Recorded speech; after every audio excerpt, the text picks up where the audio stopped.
Roger Stone has been arrested. So the long arm of the law, please drop it.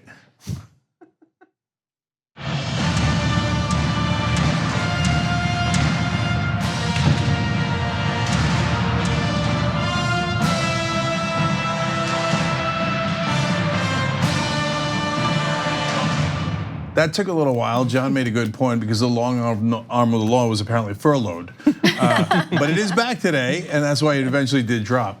John Iadarola, Cenk Uygur, Nomi Prins, and Anna Kasparian. So we got a hell of a power panel here for you guys today. And we got hell of stories, right? So, but there's twists and turns. No, there are not. There are no twists and turns. Listen, Cenk comes prancing in here wearing his crisp new shirt. Don't think I didn't notice, okay? Thinking that he's gonna move the goalpost, but you're not moving any goalposts. I'm not allowing it, okay? If any of our viewers in like Arizona, Nevada, if you see goalposts going down the street past your house, if you could tell us, we want to be able to track them as they move. Yeah, well, I literally once threw this. I don't know that in this day and age, I don't think this is going to speak well of me, but I literally once took a goalpost, moved it, and threw it into a river. I should have guessed that you would have done that at some point in your life. Absolutely. Yeah. Okay, I'll explain in some postgame. Okay, there is a real reason for it. Anyway, tyt.com/join to become a member. Get that postgame whenever the hell I do it. Okay, so obviously giant news about the shutdown, giant news about Roger Stone, and so many more things. So without further ado, let's get to it, John. Oh wow, that was actually pretty quick. Okay, this afternoon, Donald Trump announced that at long last he has finally caved. Let's watch. I am very proud to announce today that we have reached a deal to end the shutdown and reopen the federal government. As everyone knows, I have a very powerful alternative, but I didn't want to use it at this time. Hopefully it will be unnecessary. So he's very proud. I mean, it's over. He only had one demand, so I have to imagine he got it right. He got the wall. No, he didn't get the wall. He has said that we're going to have 3 weeks. I think it's already passed the Senate. So the government is going to be reopened. The shutdown is now over on day 35, I think, without him getting the wall. Now, we're gonna have some more videos, obviously breaking down a few different aspects of that. He's not, like, don't think that just because the shutdown's done and he didn't get the wall yet, he's not gonna continue to lie about it in an attempt to get it. So we're gonna have a little bit of that. But initial reactions to finally the longest ever government shutdown ending. I actually have a question before we move on to commentary. Did Trump get any funding for a smart wall? Was there any funding for a smart wall? No? Oh, okay. So, although that is a possibility. So no, there's no physical barrier. And I would like to also pose a counter question. Go ahead. Is the shutdown actually over?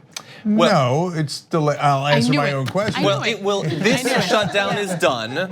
For a while. The shutdown is dead. Long live the shutdown. So we have 3 weeks, and then we'll probably have another shutdown, maybe. Right. Or maybe not. After all, we've been through this experience. Donald Trump learns lessons at the slowest pace that anybody in American history ever has, but even he must have learned something from 35 days of this. So in reality, we have no deal at all. All we have is a deal, as usual with Congress, to punt, to postpone it for 3 weeks. I mean, there is no contours of a deal that I know of that, hey, we're gonna get a wall, we're not gonna get a wall, there is funding for a wall, there isn't, it's a dumb wall, it's a smart wall, it's a visible wall. So they've put together, like they have a conference committee that's supposed to take care of some of the details of this, and I don't recall the names, but I remember seeing that there were no extreme right-wing hardliners on immigration. I mean, there's the standard sort of hardliners on the right on immigration, but it looks like it is being set up in a way that will probably not err in the direction that Donald Trump would like. Okay. And it's Democrats, it's Republicans. The idea is it's a bipartisan committee and that he'll listen to them, or at least that's what he said he will do. Now, actually him doing that, that's kind of like a further jump away from his reality. I think what happened was, the situation at LaGuardia Airport in New York was a little too close to Giuliani. And Giuliani's like, I want to go there. I want to go because LaGuardia is tough to fly in and out of anyway. And sort of the best of situations. And when federal workers who are doing that air traffic controlling are not getting paid and they're upset and they're stressed and they want to pay bills and stuff happens as it did this morning. I think that somewhere along the line, Trump's from New York, airports in New York. Like I think this went past Mexico and the wall, and for a minute he stood back and kind of listened to that element of what was going on and said, "All right, we don't actually have a deal, but I'm going to take credit for it. I'm going to say that I'm proud of the not deal that didn't go in my favor, and I think it is a punt at this point. Now, hopefully, in those 3 weeks, there will be enough conversation, and someone will sort of beat him up a little bit, or he'll come very slowly to the realization that we need to have a functioning government, and like you need to pay people in it to have it. And we'll go past that. But so I agree with you that LaGuardia might have been the straw that broke the camel's back, but things are starting to devolve, and that was just a symbol of that devolution. Now we come to, by the way, one last quick side note on that issue. We might have actually stopped more terrorists from coming into the country if the planes were not working, because they come in by planes. They don't cross the border. That almost never happens. They usually just fly in. So, but as small as that, we're not gonna stop all planes because of the terrorists, just keeping it real on where real dangers to the country come from. Okay, now onto the fun part. So Anna and I made a $50 bet. That's why she's on the show. And that's right. I was not supposed to be on the first hour today. Right. But I could not resist. Because she wants to come collect from me, because the bet was on whether the Democrats would cave. And that's why I ask, I mean, do we actually have a deal yet? I don't think we do. Well, so the how do shutdown did end. The shutdown has ended. Or is on the cusp of ending. No, but it didn't, right? Like it has temporarily ended with no deal. I know, but also under that reasoning and that logic, then you can make the same argument every single time, because the government isn't indefinitely funded after they come up with a deal. There's always a very limited time period, and then they have to pass another spending bill. So in this case, look, I want to see some spending bills. There was some concern, and Cenk did make a good point yesterday, that after Clyburn, a Democrat, had suggested $5.7 billion for a so-called smart wall, which would not be a physical barrier, but an improvement in technology like drones and stuff. Well, then he saw that as a concession. And I was worried that Democrats would push forward with that, but they did not. Nancy Pelosi remained strong. Trump's approval rating took a giant hit. It was at 34%. And I think that this is a huge Hail Mary coming from Trump. He knows that he lost on this. And I think that this has been a huge lesson for both Democrats and the Trump administration. Democrats have finally learned that it can really pay off to fight. And I hope that they continue doing so. Well, at the last second there, it did look like yesterday, right as I was about to pay Anna, that they might have taken failure from the defeat from the jaws of victory, but they didn't. So look, I could be a jerk and wait till the 21 days, but I'm not going to. And by the way, so I have the money. I have the spending bills. I have the spending bills. Okay. And it's Friday. I don't like the imagery of her dancing while you're waving bills in the air. No, it's terrible. It's such a good day in America for so many different reasons. It is. I'm very excited. That was 60. You owe me 10. Okay. Only give him 10 if it goes back to shutdown. That's right. We'll wait for 3 weeks for that. But I will tell you this. Look, it is good enough. That's part of why I'm paying Anna. Like, I've never seen the Democrats hold for 35 days. Like literally, in the time that I have been covering politics, which is well over 2 decades, right? I've never seen the Democrats hold strong on anything. And so, good enough. They did here. They lasted for over a month. And so, look, if the capitulation in 21 days from now is horrific, we can come back and then blame them for it. But that hasn't happened yet. For what's happened so far is they held the wall. So nice job. Yes, they literally held the wall. By the way, they did. Held up the wall. They did. briefly forgot to keep their powder dry. So I want to cover a few more of the quotes from his speech before we get into a couple of other angles. I've collected a couple of different reactions, interesting quotes from right wingers that you guys might enjoy. So first, you saw there, he's very proud to announce that he has caved to Nancy Pelosi, a person he never saw himself losing to. But he still wants you to think that the narrative he was spinning during the shutdown was the true one, which you'll see in this. I want to thank all of the incredible federal workers and their amazing families who have shown such extraordinary devotion in the face of this recent hardship. You are fantastic people. You are incredible patriots. Many of you have suffered far greater than anyone, but your families would know or understand. And not only did you not complain, but in many cases you encouraged me to keep going because you care so much about our country and about its border security. Okay, so now we've entered into the phase where we know that he lost, but he doesn't want his followers to know that he lost. So there he continued to say, they know. Some of them know. So he's made up imaginary people in his mind who said it was okay for us to work without pay for the greater good of your wall. Yeah, they exactly. came to him. He's the one person in America that believed all those right wingers saying, I just walked through a TSA line and they said build the wall.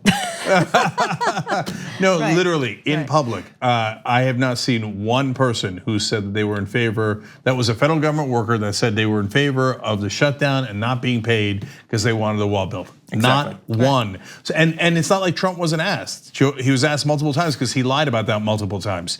So can you name one person, anyone, name anyone out of 800,000 people who actually told you, yes, I love that I'm not getting paid and I'm willing to make that sacrifice because we need the wall so bad. Yeah. The reality is there probably are a couple out of the 800,000, but there wasn't one that told Trump. He just made it up. And they didn't care enough to find one. Yeah, and one other thing I wanted to add is he says like, I want to thank them, none of them complained.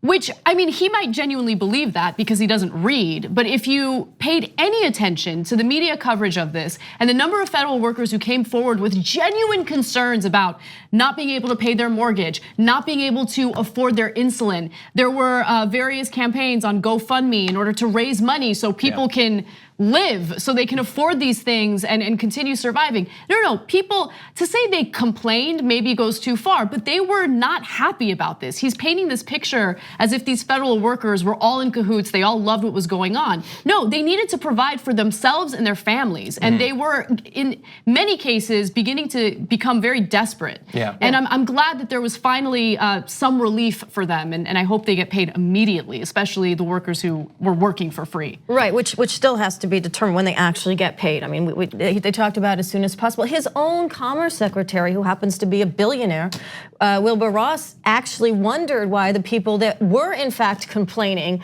in order to be able to pay for things like food for their families had the nerve to be complaining. But it shows so this was next door to his sphere. Yeah, it shows you the disconnect between those who are the real elites and the American people. The fact that he couldn't understand why people would go to shelters or go to soup kitchens just shows you, well, hey, he's worth $700 million. Of course he's not gonna understand. Yeah, inside of 24 hours, you had Lara Trump saying this is a small sacrifice that they're happy to make. You had Wilbur Ross saying, I don't get why hungry people want food. And you had Trump saying, grocery stores give away free food to government workers. Isn't that how it works? And these are the populists, the non-elites. So bear that in mind. Now, the other side of this continuation of the narratives that lost him this shutdown battle, that he's not willing to eject just yet, the wall does appear to be dead for now, but he still wants to convince you that he needs it so that he can push for it in the future. And so here's a little bit more on how important the wall continues to be.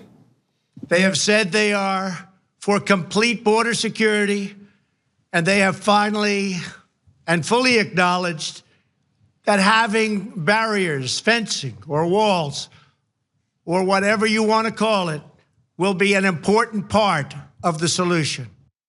Okay, now bear in mind, he's not talking about the government workers there. He's talking about the Democrats he negotiated this deal with. He, so far as we know, is just lying about their position on this. He said that the Democrats, Chuck and Nancy, acknowledge we need a wall. That did not happen. That is the exact opposite of what this deal represents. And yet he is lying to the American people with all of the authority of the president in that frame, using it to advance a complete knowing falsehood.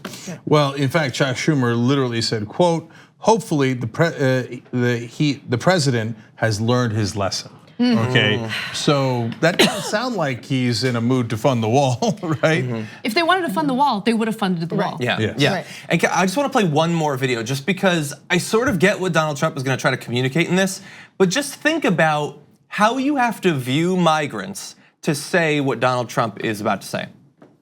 Every career Border Patrol agent I have spoken with has told me that walls work. They do work. No matter where you go, they work. Israel built a wall, 99.9% successful. Won't be any different for us. They keep criminals out. They saved good people from attempting a very dangerous journey from other countries, thousands of miles, because they think they have a glimmer of hope of coming through. With a wall, they don't have that hope. He's attempting to persuade you by saying, I am the murderer of hope. So cool, they have no more hope. The American dream is now officially over. You have no hope.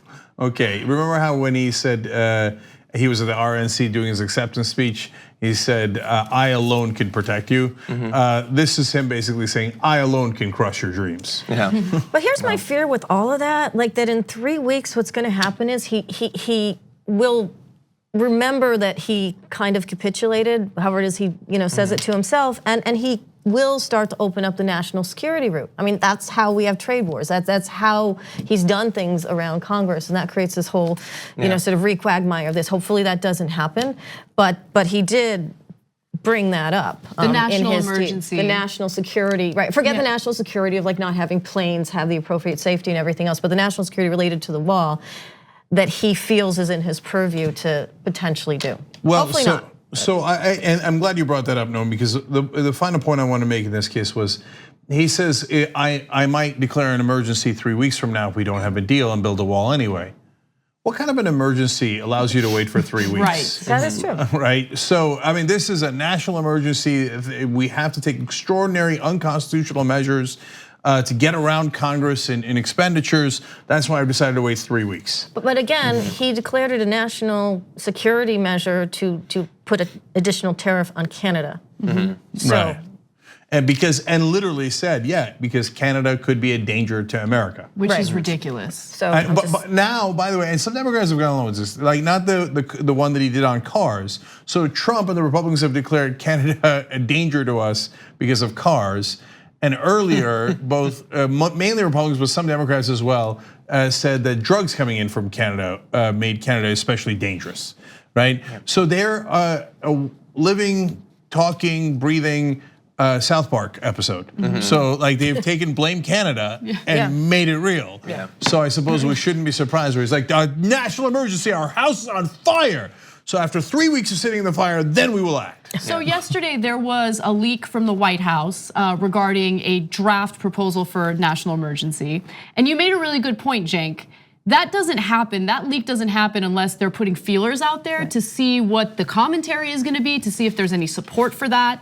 And they decided not to go forward with a national emergency. And I think that it's an unpopular position because there was also a really important part of that proposal that included a land grab. There is private property, US private property along the border that would literally get seized by the Trump administration in order to construct this wall. My guess is that people don't find that very popular. That sounds like big government. So even Republicans, and again, I'm assuming, wouldn't be in favor of something like that. And that's a good point. Yeah, that's a really good point. Fox News tried, like everybody knows, the idea that they're gonna seize all of this farmer and rancher land seems like the Republicans shouldn't like it, but Fox News had one rancher on who said he'd be willing to let them take his land, which was described online as owning the libs by no longer owning your land, which I like. But so there are a couple of little additional wrinkles I want to give. One, let's just acknowledge how weird it is that like Trump is now giving in by agreeing to the same exact deal he turned down 35 days ago. So he and Bernie Sanders acknowledged that what a waste it is that we are exactly back where we were.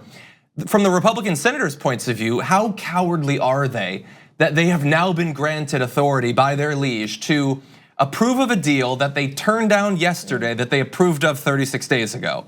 And that's where we're at. Now, I just want to give credit to a couple of different people on the right that are going to influence this process. One, Lindsey Graham, I just love this quote from him. On January 2nd, he said, of Trump, he's not going to sign a bill that doesn't have money for the wall. If he gives in now, that's the end of 2019 in terms of him being an effective president. That's probably the end of his presidency. Hopefully someone will bring that up to Lindsey Graham the next time he's on Chris Cuomo or something. For the first time, I hope that Lindsey Graham is right. Yeah, of course he also said that Trump would be the death of the Republican Party. But there was a tweet earlier today that I thought could derail this whole deal. And it's unelected cabinet member Ann Coulter who tweeted, "Good news for George Herbert Walker Bush. As of today, he is no longer the biggest wimp ever to serve as president of the United States. Now, there is no objective reason that anyone should care what this woman has to say about literally anything, except that clearly Donald Trump does. And so I wonder is he going to be affected by that? Yeah, well, so it's pretty unanimous, except for one very notable exception on the right in their reaction to this. They are not happy. And I do wonder what their end game was. We'll get to that in a second. But Jesse Waters on Fox News said Trump has lost the battle. He says, well, I hope he wins the war, although I don't know how he would do that. It's not like he's going to get any more leverage going forward in the next 2 years because Democrats control the House, and that's just not going to change. Tommy Lauren said that Trump allowed Nancy to walk all over him. That's right. Okay. Yeah. She's right. Using First time her she's nickname. ever been right about anything. Yeah, that's right. Using the famous nickname of Nancy. But here comes Sean Hannity, the ultimate ass kisser, to come to Trump's defense. Wow. All right. I mean, who wanted the wall more than Hannity? He's like, why is it the wall? Right. But now he says that Trump is, quote, going to get the wall money. How? Doesn't matter. He's just telling Coulter and Lauren and all those people, no. In Trump we trust. Even though it makes no sense at all, and he just got beat, and everybody else on the planet, including other crazy right-wingers, acknowledge that he clearly got beat, and there is no money for the wall. And he's like, no, yes, there is. Yeah, I'm going down with the ship. I think there is money for the wall. So I'm actually curious. I would almost give anything to be able to ask Hannity this question and get an answer. So how does Hannity feel about the fact that in previous negotiations regarding the spending bill, Chuck Schumer had offered $20 billion toward the border wall, and now, afterward, of course, it led to a debate about $5.7 billion. So, look, Trump doesn't actually genuinely care about this issue. It's been a political symbol for his base, and I think he finally realized, oh wait, I better do something about this now, or else it's going to hurt me politically. But I am curious to see, like, he's the master negotiator, right? He's the master deal maker. We went from $20 billion for the border wall. That was proposed by Chuck Schumer, which I thought was incredibly lame. But we went from that to a debate about $5.7 billion, and now Trump is getting nothing, at least for the time being. Yeah, I don't want to be a dick, but there's one additional thing about this that bothers me a little bit. Now we have given, like last week, we gave Nancy Pelosi and Chuck Schumer a lot of credit for not folding yet at that point.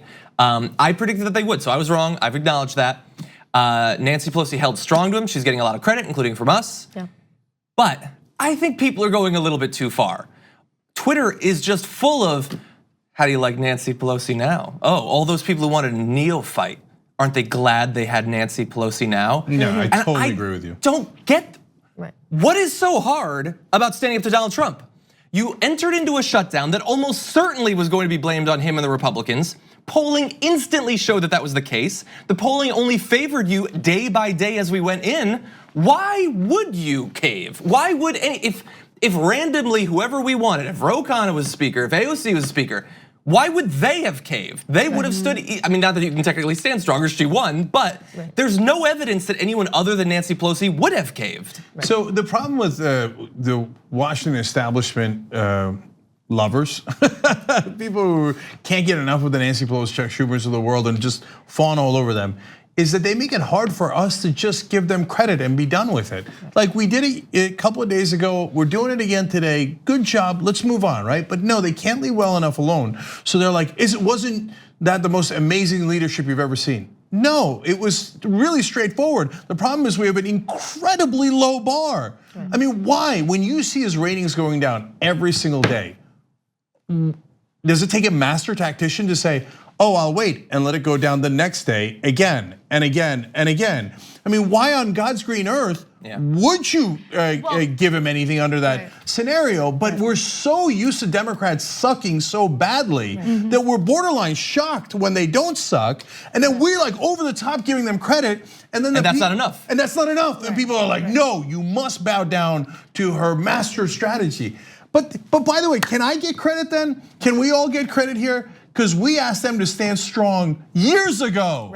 When they were doing the other government shutdown, we said, for God's sake, stand strong. You have the upper hand, and last time they didn't, and they cost us the dreamers. Yes, so are you happy now, establishment guys? Because now we're back to criticizing them because they're not actually strong unless they have the lowest bar in history. Well, right, and that goes back to your point on the 20 billion. That was the original sort of idea from Chuck Schumer, and then you go down to 5 points. It's a lot of money. It's like much more money, and then you go down to the 5.7, and now it's very much a political ploy as well as the fact that we don't want to fund this. It's also, yes, we can keep this going. Anyone in that position should and would keep that going, especially when you have a Congress of Democrats who can. And it's about time that happened. But yes, that's the position you have to take politically. And the reality is what should happen now in these 3 weeks, and I don't really see it from the reports out, is not only should a wall not be funded, but in fact, the budget should just be actually agreed upon completely.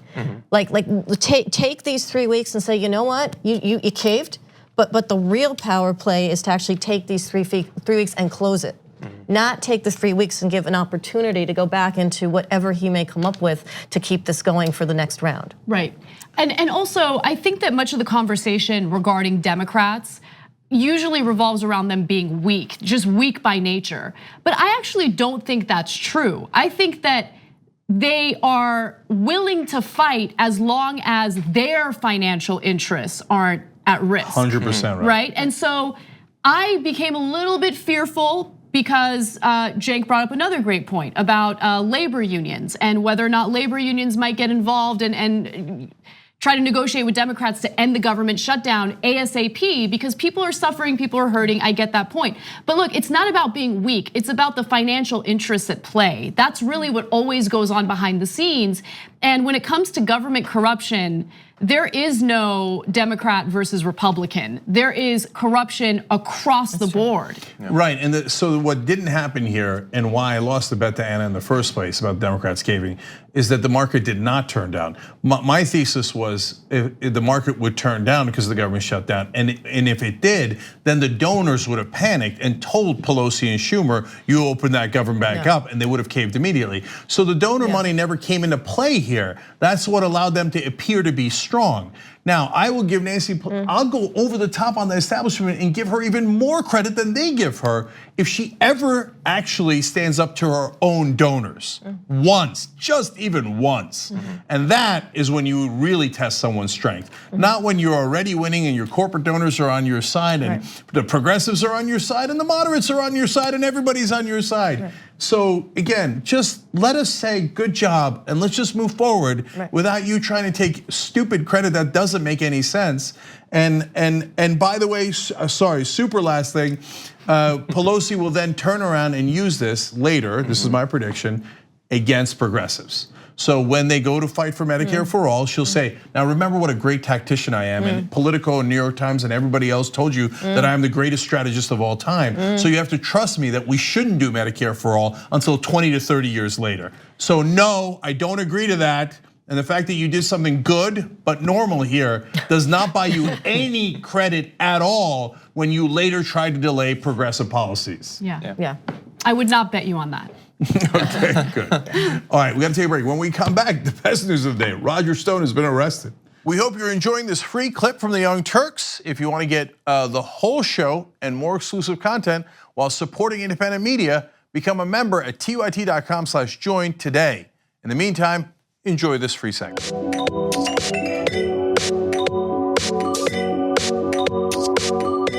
All right, back in the Young Turks. You know what, Bart, can you cue up, ladies and gentlemen? Okay, I'll cue you. We'll do that on air. Okay, so comments first, guys. Gloria writes in, get your money, Anna. Yeah. Okay. Ladies and gentlemen, we got him. No, not about me. Not about me. We got his wallet. Bart, A2 Barte. Okay. Bye. Brian Wagner writes in, this is all from the member section. Trump's comments paint the picture with the alternate facts. Odds are he's so disconnected, he just doesn't get the reality of what was actually happening. in this case, it's a little hard to miss that you don't have a wall, right?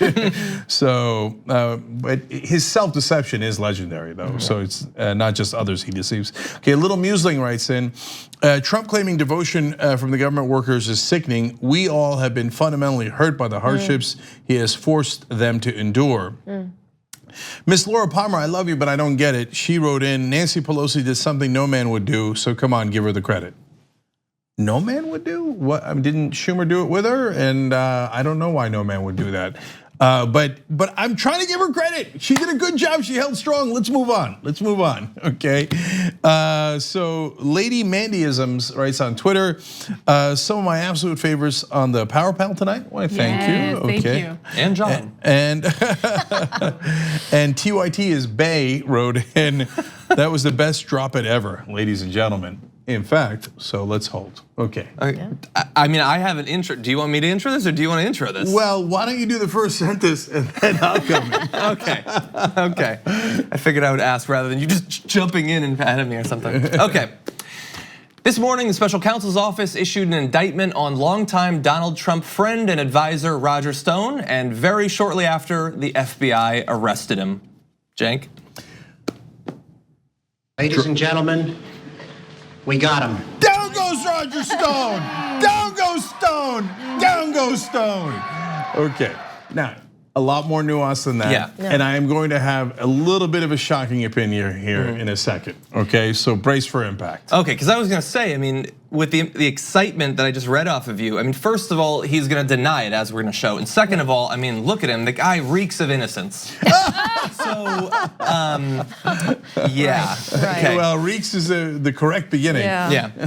So why don't we talk about what these indictments were actually, what they were about and what they were not about? Because there's a lot that we know, there's probably a lot more that we don't know at this point.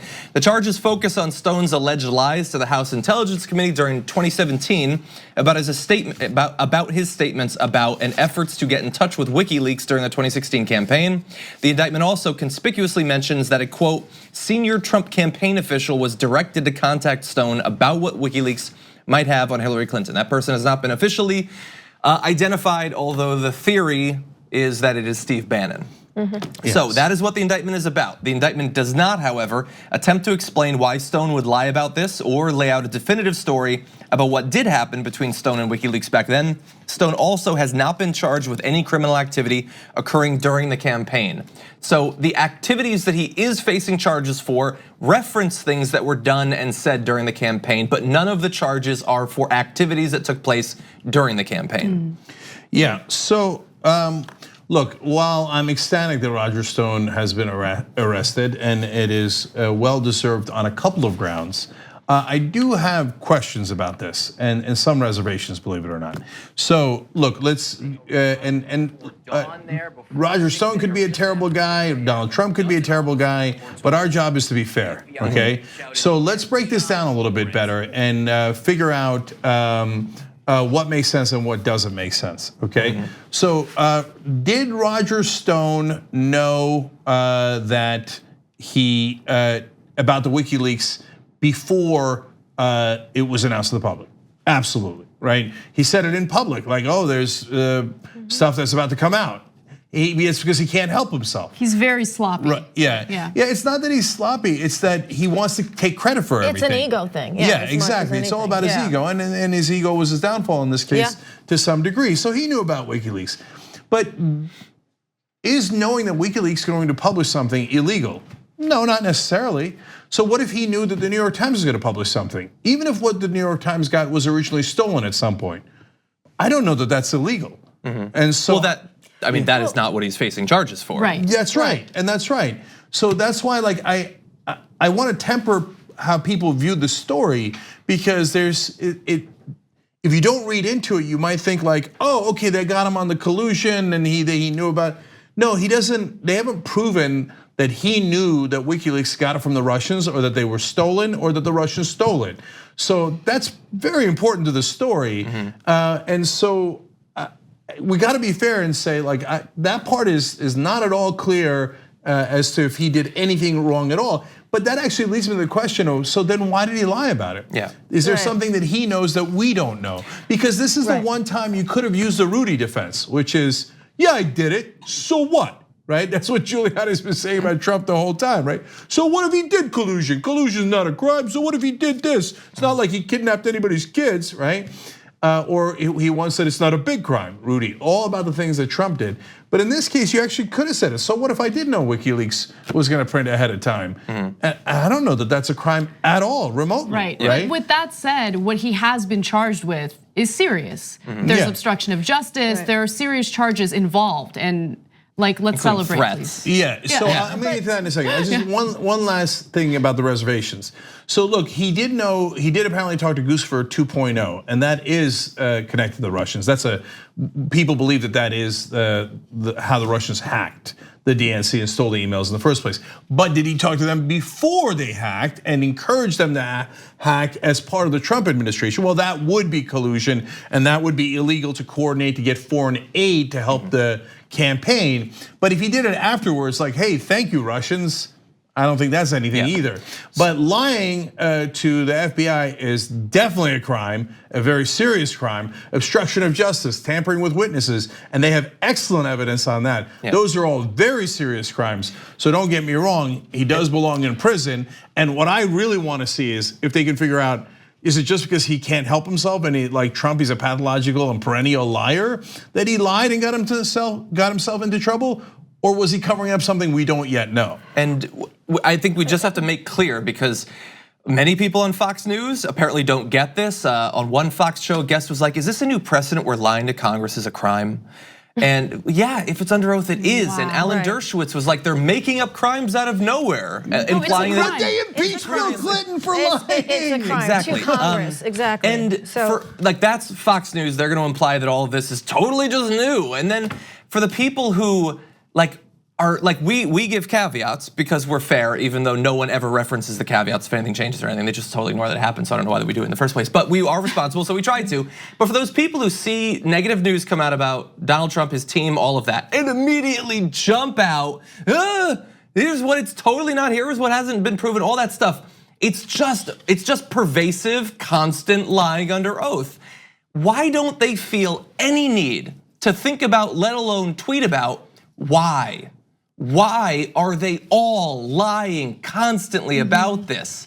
And it's not like they don't know that it's illegal. In the documents, they show Stone and them talking about potentially being caught under oath having lied. They get this. They're willing to lie. They're willing to potentially go to jail for multiple years for lying. There has to be a reason for that. And some people, contrarians or whatever, don't want to even attempt to put forward a theory as to why they would risk going to jail for multiple years to lie if there were no underlying crimes whatsoever. And that is such a good point, because like two things come to mind. One is Al Capone, who got done basically for tax evasion, not for all the multiple murders and racketeering and everything he did as a gangster over his like gangster career. And also that Stone, and I just learned this today, aside from having started his career as a campaign aide to Richard Nixon, also has like a tattoo of Nixon on his back.